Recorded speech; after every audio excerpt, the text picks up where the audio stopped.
মা বললেন, তুমি বাজারে গিয়ে একটা পাকা আম নিয়ে আসবা, এসে তোমার বুকের উপরে রাখবা, সকালে উঠে ওটা আমি খাবো। এরপর ছেলে বললেন, আচ্ছা ঠিক আছে। ছেলে বাজারে গিয়ে একটা পাকা আম নিয়ে আসলো, এসে বুকের উপরে রাখলো। 5 মিনিট না যেতেই সেই আম পিঠের নিচে পড়ে চ্যাপ্টা হয়ে গিয়েছে। এরপর ছেলে মাকে বললেন, মা তুমি কি সকালে উঠে আমটা খাবে? ওটা 5 মিনিট না যেতেই পিঠের নিচে পড়ে চ্যাপ্টা হয়ে গিয়েছে। এরপর মা চোখের পানি ছেড়ে বলল, বাবা আমি আসলে তোকে খাওয়ার জন্য বলি নাই, আমি আম খাওয়ার জন্য বলি নাই, আমি তোমাকে বুঝার জন্য বলেছি।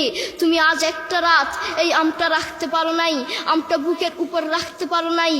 আর আমি সেই তোমার দুঃখিনী মা, যে 1 বছর 2 বছর নয়, 3 বছর নয়, পাক্কা 5টা বছর এভাবে তোমাকে রেখেছি।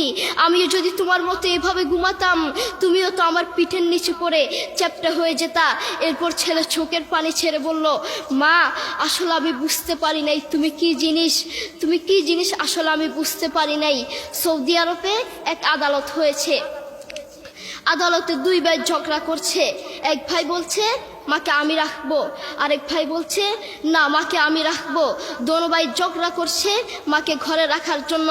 এরপর এক ভাই মাকে নিয়ে চলে যাচ্ছে, আরেক ভাই মাটিতে